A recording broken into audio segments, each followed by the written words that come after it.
Welcome back to the listening room, where great stories come alive.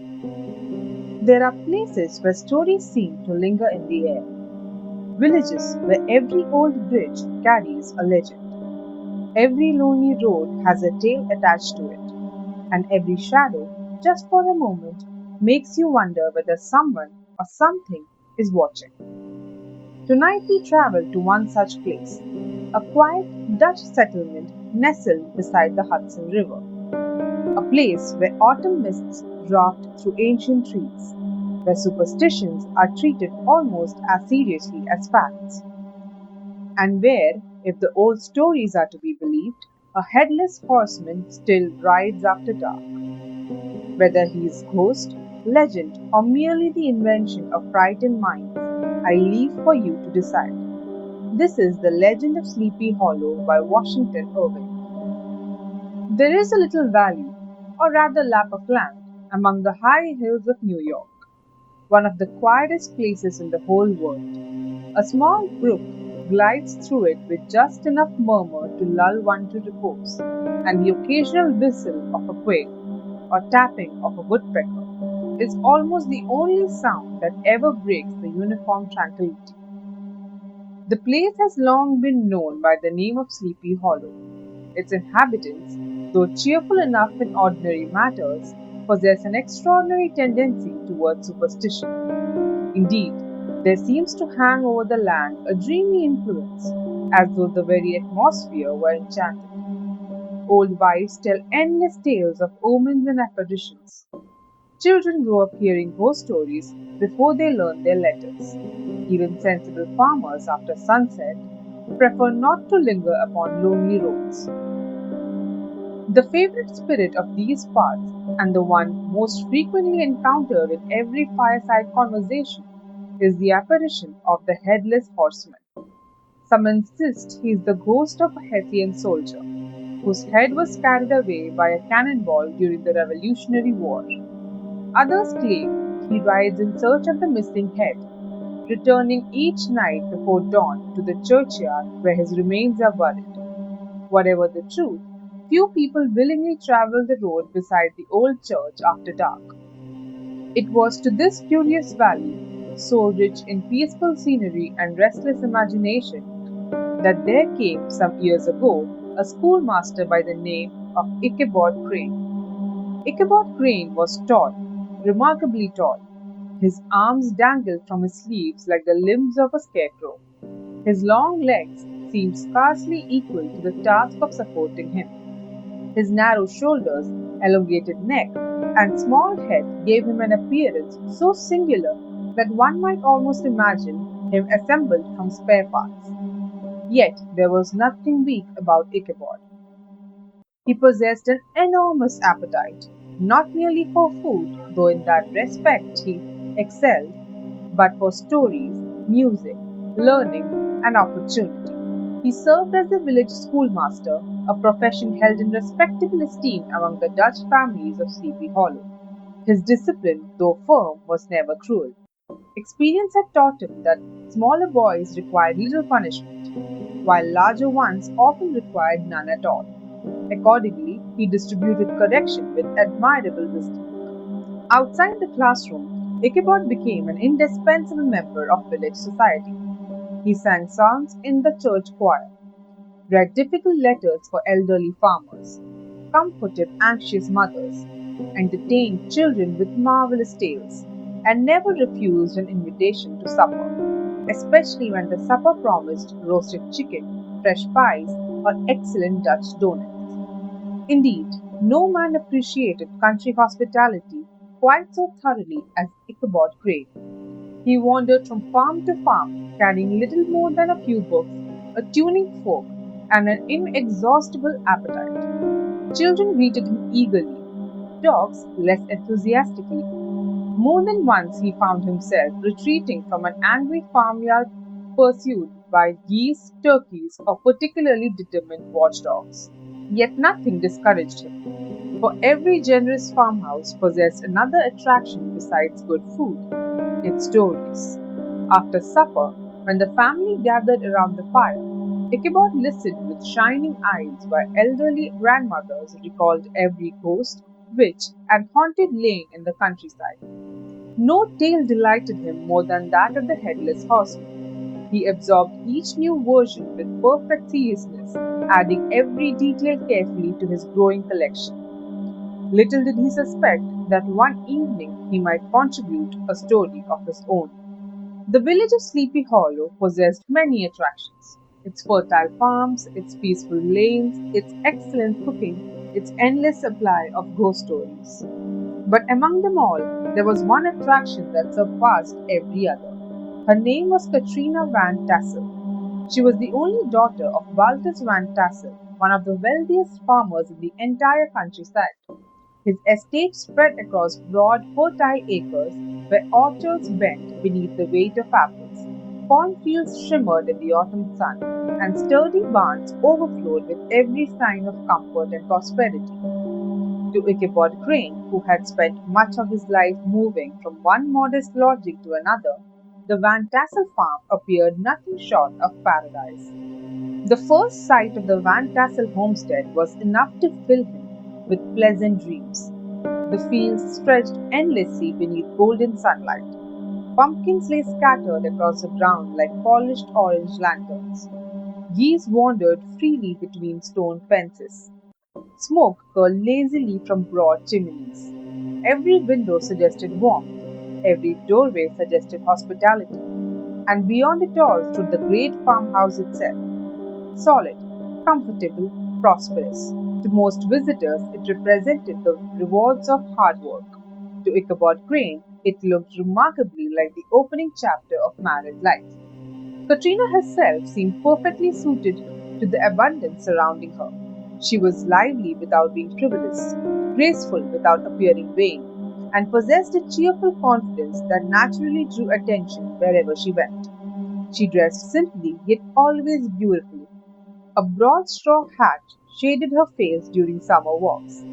Bright ribbons added touches of color to otherwise modest gowns. Nothing about her appearance suggested extravagance. Everything suggested ease. Young men from every neighboring village found reasons to visit the Van Tassel farm. Some came to discuss horses, others to borrow tools. Several developed sudden interests in agriculture. All hoped, whether openly or secretly, to win Katrina's favor. She received each of them with equal good humor, sometimes encouraging, sometimes teasing, always impossible to understand completely. No one remained more confused than Ichabod Crane. One afternoon she smiled warmly during conversation. The following week she scarcely noticed him. Then, at the next gathering, she sought him out herself. These shifting attentions kept the poor schoolmaster in a constant state of hopeful uncertainty. Unfortunately for Ichabod, he was not the only admirer. Indeed, he faced a rival whose advantages seemed almost overwhelming. His name was Abraham Van Brunt, though everyone simply called him Brom Bones. If Ichabod resembled a scarecrow, Brom resembled an oak tree, broad shouldered, powerfully built, fearless on horseback, possessing the sort of effortless confidence that country people admire immediately. He excelled at wrestling, horse racing, hunting, rowing, and nearly every contest requiring strength or daring. His horse, a great black stallion named Daredevil, appeared almost as spirited as its master. Together they seemed capable of crossing rivers, jumping fences, or charging directly through a thunderstorm without hesitation. Yet Brom Bones possessed another quality. He loved practical jokes. No village festival felt complete unless Brom had overturned someone's wagon, hidden someone's hat, or convinced an unsuspecting traveler that ghosts haunted perfectly ordinary fields. He laughed louder than anyone else, worked harder than most, and inspired equal measures of admiration and exasperation. When Brom first noticed Ichabod's growing interest in Katrina, he smiled, not kindly, competitively. The contest, though never formally declared, had begun. Ichabod, recognizing that physical competition offered little hope, relied instead upon conversation. He quoted poetry, sang beautifully, read aloud from fashionable books borrowed whenever possible, He discussed history, education, and occasionally subjects he understood only imperfectly. Brom Bones adopted an entirely different strategy. He arrived unexpectedly, helped repair broken fences, lifted barrels impossible for ordinary men, made Katrina laugh until tears filled her eyes, then rode away before anyone thought to thank him. Whenever Ichabod visited the Van Tassel farm, he often discovered evidence that Brom had arrived first. A freshly mended gate, a stack of chopped firewood, a horse already tied outside, sometimes Brom himself. Their meetings remained perfectly civil on the surface, yet each measured the other constantly. Ichabod admired neither Brom's strength nor his confidence. Brom, for his part, found endless amusement in tormenting the lanky schoolmaster.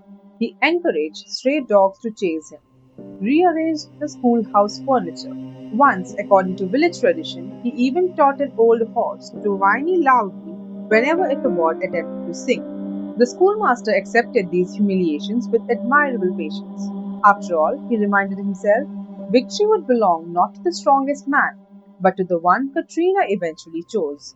Or so he hoped. One bright autumn afternoon, as golden leaves drifted slowly across the village road, a servant from the Van Tassel farm arrived carrying invitations. Baltus Van Tassel would soon host one of his famous harvest gatherings. There would be music, dancing, games, an enormous feast, and, most importantly, Katrina would be there. Ichabod accepted immediately. That evening he polished his boots until they shone, brushed his best coat with unusual care, borrowed a handsome horse from one of the neighboring farmers, a patient old creature named Gunpowder, whose age exceeded his enthusiasm, though not his dignity. As he prepared for the journey, he imagined the evening ahead, the dancing, the conversation, perhaps, if fortune smiled, a quiet walk beneath the autumn stars. He could scarcely have guessed that before dawn, Sleepy Hollow itself would add a new legend to its long collection. Autumn had reached its richest colors. The forest surrounding Sleepy Hollow glowed with crimson, gold, and deep amber. The air carried the pleasant scent of fallen leaves, wood smoke, and freshly harvested apples. Mounted upon the elderly horse Gunpowder, Ichabod Crane rode toward the Van Tassel farm with uncommon confidence. The old horse shared little of his rider's enthusiasm. He advanced with thoughtful dignity, occasionally pausing to inspect particularly interesting patches of grass. Ichabod, however, noticed none of this. His imagination had already reached the farmhouse. He pictured himself seated beside Katrina. He imagined long conversations, admiring glances, perhaps even a promise of future happiness. Then his imagination wandered further still. He began mentally dividing the Van Tassel estate. Those broad orchards, they would become his. The great barn, overflowing with grain, his. The cattle grazing peacefully in distant meadows, also his. Romance, it seemed, was considerably strengthened by prosperous agriculture. Long before he reached the house, music floated through the evening air. Fiddles, laughter, the cheerful voices of neighbors greeting one another. The lanterns glowed warmly beneath the porch. Horses stood patiently beneath nearby trees, their saddles and reins catching the last light of the setting sun. Guests filled every corner of the property. Children raced across the yard. Older gentlemen discussed crops and weather. Young women laughed together upon the steps. And everywhere there was food. Great platters of roasted meats, freshly baked bread, golden butter, pickled vegetables, apple pies, pumpkin pies, donuts, cheeses, cakes, bowls of fruit gathered from surrounding orchards. To Ichabod Crane, who possessed one of the healthiest appetites in New York, the table resembled paradise itself. He admired every dish with scholarly attention. Each pie seemed more beautiful than the last. Each roast appeared a masterpiece. Mrs. Van Tassel welcomed every guest with generous hospitality, insisting that no plate remain empty for long. Ichabod required very little encouragement. A sudden burst of laughter rose from the yard. Brom Bones had arrived. He dismounted in one effortless movement, handed the reins of his magnificent black horse to a servant, and entered the gathering as though the entire celebration had been arranged in his honor. Conversations brightened wherever he passed. Children hurried after him. Dogs wagged enthusiastically. Even elderly farmers smiled despite themselves. When Brom finally noticed Ichabod, he removed his hat politely. Schoolmaster, Mr. Van Brunt. The greeting remained perfectly civil. Only those who observed carefully might have noticed the tiny pause before each spoke. Katrina greeted them both with equal warmth. That, for Ichabod, proved simultaneously encouraging and deeply confusing. After supper, the tables were cleared. The fiddlers moved to one end of the room. Benches were pushed against the walls. Then the dancing began. No one enjoyed dancing more than Ichabod Crane. His long limbs, which appeared awkward in almost every other circumstance, became remarkably graceful once music filled the room. He whirled through country reels with infectious enthusiasm. His coat flapped behind him. His feet scarcely seemed to touch the floor. Even Brom Bones, watching from across the room, could not entirely suppress a smile. As evening deepened, older guests gradually withdrew from dancing. They gathered instead beside the great fireplace, where pipes were lit, chairs drawn close together, and conversation turned, as it so often did in Sleepy Hollow, towards ghosts. Ichabod immediately joined them. This, almost more than dancing, was his favorite part of any gathering. One elderly farmer described mysterious lights seen drifting across distant marshes. Another recalled hearing invisible footsteps upon lonely roads. A third insisted he had once encountered the spirit of a woman who disappeared whenever anyone approached. Each story became stranger than the last, yet all agreed upon one subject: the Headless Horseman. Old men lowered their voices instinctively whenever his name arose. They spoke of midnight rides, of thunderous hoofbeats echoing through empty valleys, of a black horse that breathed smoke. One guest claimed to have heard the horseman galloping across the old bridge. Another swore the apparition had overtaken him before vanishing in a flash of fire. Then Brom Bones leaned forward. I met him. The room fell completely silent. Brom smiled. I was riding home one night when a horseman joined me upon the road. He described racing beside the mysterious figure, mile after mile, never once falling behind. Finally, approaching the old church bridge, Brom urged Daredevil into a full gallop. The horseman followed. He paused, perfectly aware that every eye remained fixed upon him. I crossed the bridge. The horseman vanished. Several listeners crossed themselves quietly. Others nodded with complete seriousness. Ichabod listened without blinking. Every word found permanent lodging within his already vivid imagination. Outside, the autumn wind stirred gently through the ancient trees. The hour grew late. Guests began preparing for the journey home. One by one, lanterns disappeared into the darkness beyond the farm. At last, only a few remained. Among them, Ichabod Crane. For before beginning his lonely ride through Sleepy Hollow, he hoped to speak privately with Katrina Van Tassel. Whether that conversation fulfilled his dreams or shattered them, no one ever learned with certainty. But everyone agreed upon one fact. When Ichabod finally left the Van Tassel farmhouse, he was no longer smiling. The happiest evenings often hide the darkest roads home, and in Sleepy Hollow, every road eventually leads past the old church.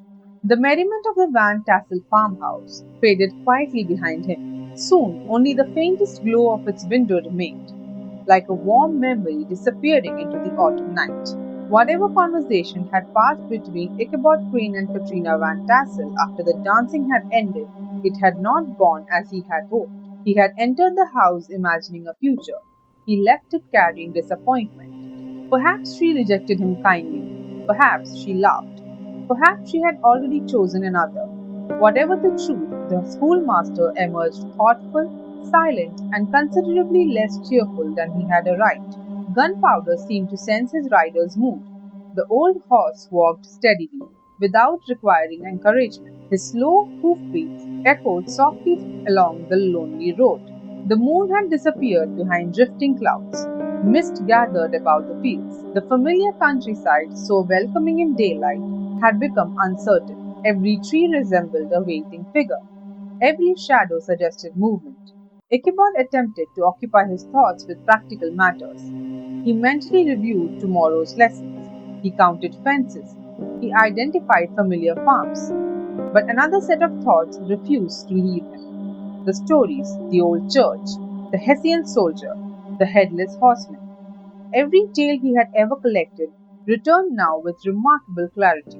The very imagination that had delighted him beside warm fireplaces became his greatest enemy upon the lonely road. The lane narrowed. Great oak trees stretched overhead, their branches meeting to form a dark archway. Leaves whispered together high above. Some detached themselves, drifting silently across the path before disappearing into darkness. Gunpowder lowered his head. His ears twitched uneasily. Steady, old fellow. Ichabod attempted to sound confident. The horse continued walking. A rabbit darted suddenly across the road. Ichabod nearly lost his balance. Recovering, he laughed weakly at himself. It is only a rabbit. His own voice sounded strangely unfamiliar, swallowed almost immediately by the silent woods. Far away, a dog barked, then another. Then all was quiet again. Presently, they reached one of the best known landmarks in the valley, an enormous tulip tree, older than anyone could remember. The villagers regarded it with peculiar respect. Some claimed witches had gathered beneath its branches. Others insisted strange lights occasionally appeared among its leaves. Ichabod had heard every version. Unfortunately, he remembered every one. As gunpowder passed beneath its shadow, the horse stopped. Completely. Ichabod urged him forward. Nothing. Again. Still nothing. Only after considerable persuasion did the old animal reluctantly continue. The schoolmaster looked nervously behind him. Nothing. Only darkness, only the rustling leaves. Yet somehow he felt less alone than before. The road descended gently towards another famous place. A great tulip tree marked the spot where, according to local tradition, the unfortunate Major Andre had once been captured during the Revolutionary War. Sleepy Hollow possessed remarkable talent for transforming every historical event into a ghost story. Many travelers claimed to have heard unseen footsteps there. Others reported mysterious voices. Several insisted they had encountered horsemen who vanished before reaching the next bend. Ichabod wished with all his heart that he had paid less attention to such tales. Every shadow now appeared significant. Every distant sound demanded explanation. Gunpowder snorted loudly. Ichabod started so violently that his hat nearly fell from his head. He laughed again. This time the sound contained no amusement whatsoever. At length, through the mist, the old Dutch church became visible. Its ancient stone walls glimmered faintly beneath scattered moonlight. Nearby lay the little churchyard, where generations of Sleepy Hollow families rested beneath weathered gravestones. According to every story ever told in the valley, this was where the headless horseman began and ended his nightly rides. Beyond the church stood the wooden bridge crossing a narrow brook. Brom Bones had claimed that no ghost ever crossed it. Indeed, many believed the horseman vanished the instant he reached the far side. Ichabod fixed his eyes upon that bridge. If he could only reach it, he would soon be safely beyond the haunted hollow. Gunpowder, however, continued his deliberate pace, apparently unconcerned with village legends. Then a sound, not ahead, behind. Hoofbeats, slow, measured. Another horse traveling the same lonely road. Ichabod turned carefully in his saddle. At first he saw nothing, only drifting mist. Then, far back among the trees, a shape emerged. A rider, mounted upon an enormous black horse, perfectly silent, keeping exactly the same distance, never drawing nearer, never falling behind. Ichabod told himself, Ichabod told himself there was nothing unusual about another traveler returning home after the Van Tassel gathering. Yet something about the figure troubled him. The rider never spoke, never acknowledged him, never altered pace, simply followed. The moon emerged briefly from behind the clouds. Its pale light touched the stranger. Ichabod felt his heart stop. The rider's shoulders appeared unnaturally broad. His cloak hung heavily about him, and above those shoulders there seemed to be no head. The stranger continued behind him, not hurriedly, not stealthily, Simply, steadily. Ichabod forced himself to breathe. It is only another traveller. He repeated the words aloud, hoping the sound of his own voice might steady his nerves. No answer came. The rider neither acknowledged him nor altered his pace. Only the heavy rhythm of hoofs echoed along the lonely road. Gunpowder had noticed him now. The old horse tossed his head uneasily, his ears flattened. His pace quickened without command. Ichabod dared another glance over his shoulder. The rider remained there, exactly where he had been before, not gaining, not falling behind, watching. The clouds parted once more. Moonlight washed across the narrow road, across the trees, across the mysterious horseman. Ichabod looked, really looked. The great black horse seemed enormous. Its rider sat perfectly upright. The cloak stirred gently in the autumn wind. One arm rested calmly upon the saddle, the other held something round, dark, almost the size of a man's head. Then the clouds drifted again, darkness returned. Ichabod swallowed.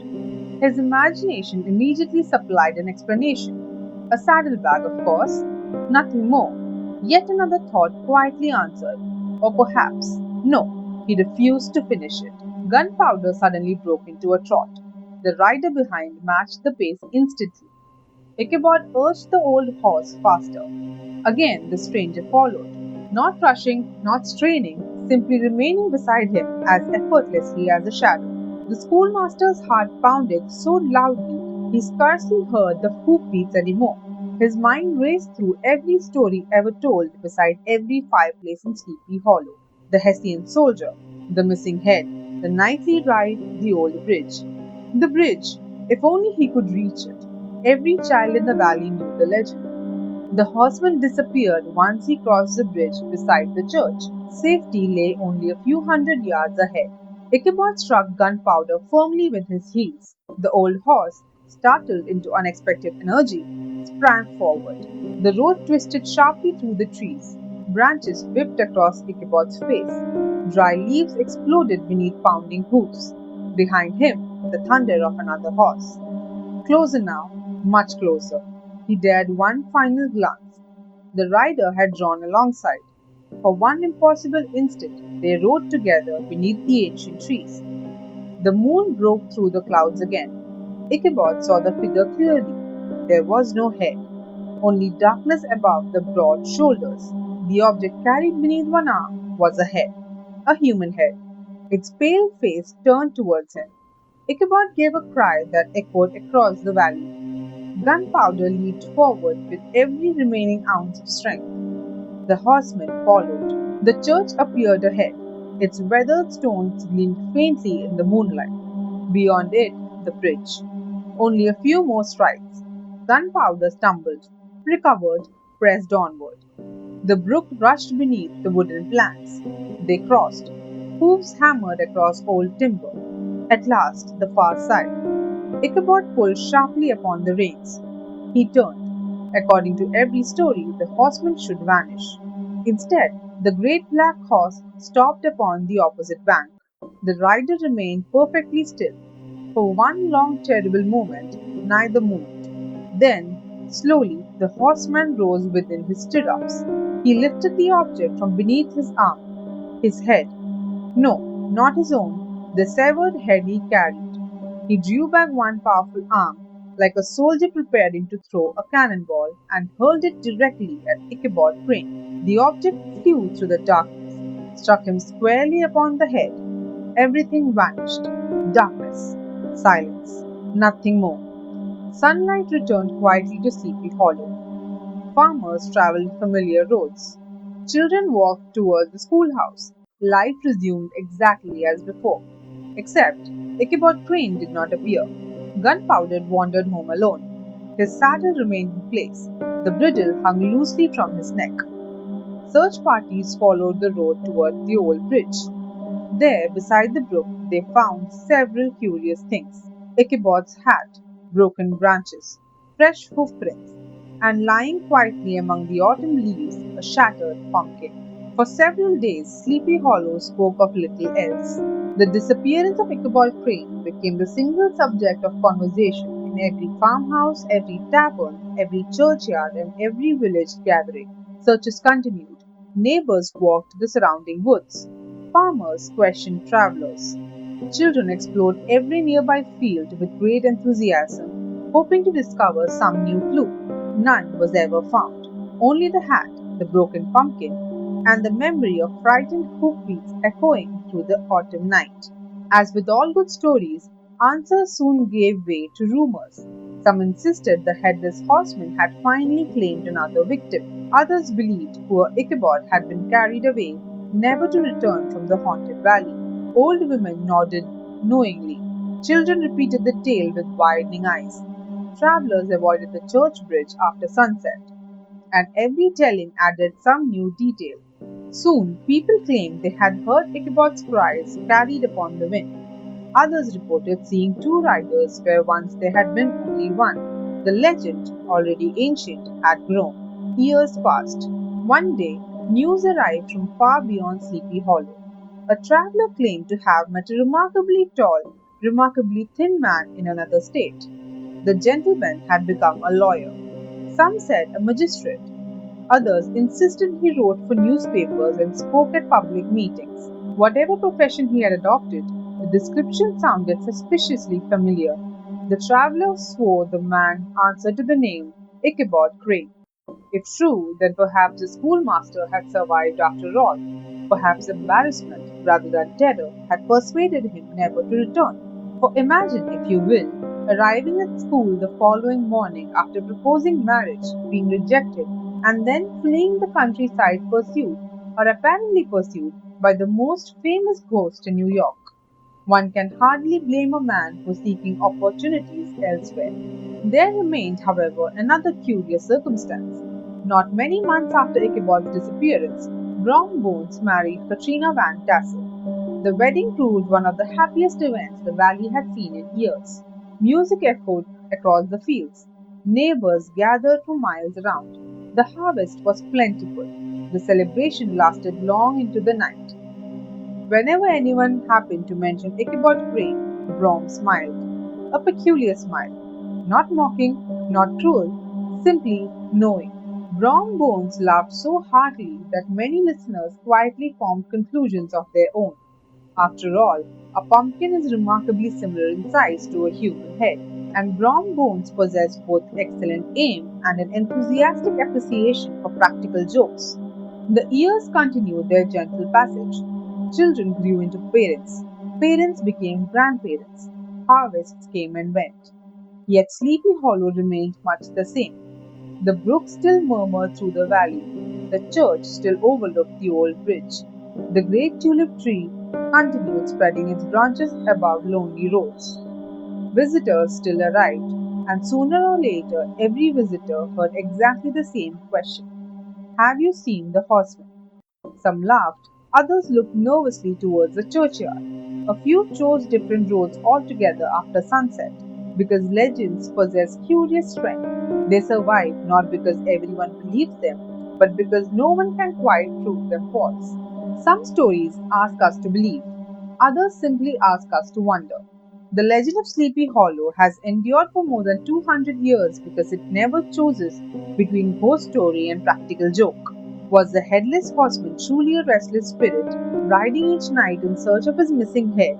Or was Brom Bones clever enough to turn village superstition into the greatest prank Sleepy Hollow had ever known? Washington Irving leaves us standing on that old bridge, looking back into the darkness, wondering what followed behind Ichabod Crane. Perhaps that's exactly where the best legends belong. That was The Legend of Sleepy Hollow by Washington Irving, read right here as the Listening Room edition. If you enjoyed tonight's tale, subscribe and return next time as we open another classic and step into another forgotten world. Until then, keep an eye on lonely roads, be kind to wandering schoolmasters, and if you ever hear hoofbeats behind you on an autumn night, perhaps don't look back.